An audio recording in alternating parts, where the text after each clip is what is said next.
Nimaga yetabdan beri po'xt ishini qilyapmiz? Ha bo'xt ishidan boshqa narsa yaramagandan keyin qilasanlar-da. Qilmaymiz, jonimga tegdi. Sassiq bo'lsa ham qilasanlar. Qishda istib o'tirishni bilasanlar sandalda hamang. Aka, bu tez qilib tashlaylik. Akalar, singlimizlarni xafa qilishdi. Yana ulgurmading. Nuqul bizlardan oldi o'rtashaveradi. Hadi solishga. O ayet kayıpta ana. Dadajon tort pishirdim. Ona kızım rasa şirin tort pişirip de akalarini görmedin. Yeb ko'ring, ko'rmadim. Rasa şirinligi o'zing yo'ur, akalang qayda-ku? Yeng dedim. Ona kızım erkaliging yoqmaydi.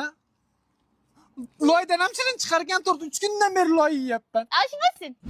Nima uchun men qilishim kerak? Sen ishing bo'lgan aka, o'zing tozalasan-da. Bu solishga emas. Akam qildi unda.